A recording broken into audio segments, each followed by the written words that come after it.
The community area in our neighborhood was supposed to belong to everyone.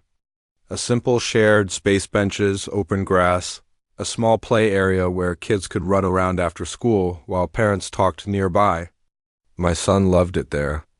Every afternoon he'd grab his ball, head outside, and spend hours laughing with the other kids until the sun started going down. It was routine, normal, safe, at least it used to be. Because recently Karen had decided she was in charge of who belonged there. It started with comments. Kids are getting too loud. They shouldn't be running near the flower beds. Little complaints that most people ignored. But Karen didn't stop.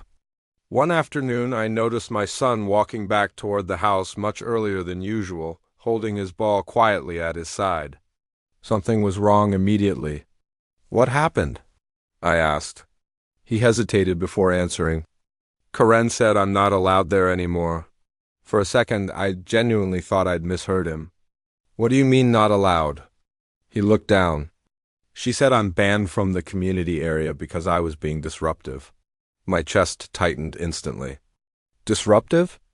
My son had been playing catch with two other kids. That was it. No damage. No argument. Nothing remotely serious. I stepped outside immediately and headed toward the community area, my son walking beside me quietly. And sure enough, Karen was there, standing near the entrance with that same self-important expression she always carried. The moment she saw us coming, she crossed her arms.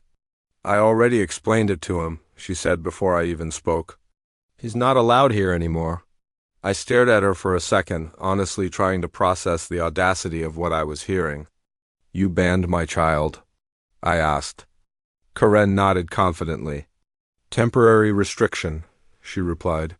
"He violated community conduct expectations." The way she said it, so calm, so certain, would have almost sounded official if it wasn't completely ridiculous. "You don't have the authority to do that," I said firmly. But Karen barely reacted. "The HOA supports maintaining order," she replied. "Children need consequences." Around us, a few parents had started paying attention. Conversations slowed. People watched quietly, sensing the tension building. My son stood slightly behind me, uncomfortable and confused. And honestly, that made me angrier than anything else. "What exactly did he do?" I asked. Karen pointed vaguely toward the grass area. "Excessive noise. Running through restricted landscaping." I looked around. Nothing was damaged. The restricted landscaping was untouched, and several other kids were literally running through the exact same area at that moment. The difference? Karen had chosen my child, and that was the moment everything shifted for me. Because this wasn't about rules. It was about control again. "You can't single out one child and decide they're banned," I said. "That's not how shared spaces work." But Karen doubled down. "I've already informed others," she replied. "He's not welcome here until he learns respect." The silence around us got heavier. Parents were listening now, really listening. One mother stepped forward slightly. "He was just playing," she said quietly. Another parent nodded. All the kids were. Karen's confidence flickered for the first time. Just slightly, but enough. I took out my phone and made a call, not emotional, not dramatic, just direct. Because if Karen wanted to pretend she had authority, then it was time for actual authority to clarify things. Within a short time, a representative connected to the HOA board arrived. Calm, professional, they listened carefully, asked a few questions, then looked directly at Karen. "You cannot ban residents from shared community areas without formal board action," they said clearly. The shift was instant. Karen's face changed completely.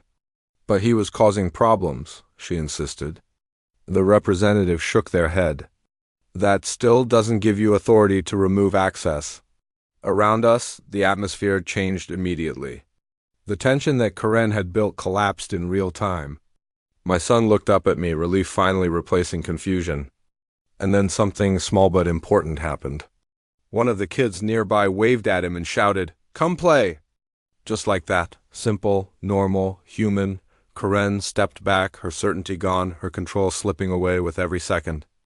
The representative stayed calm but firm, making it clear that shared spaces belong to the community, not one individual's opinion. And over the next few days, things changed. The complaints stopped. The watching stopped. The pressure disappeared. My son went back to playing there every afternoon, laughing with the same kids, completely unbothered. And as I watched him one evening, sunlight fading across the grass, I realized something important. Karen thought she could decide who belonged in a shared space. But what she actually did was remind everyone that community spaces only work when everyone is treated like part of the community. And that's something no amount of fake authority can take away.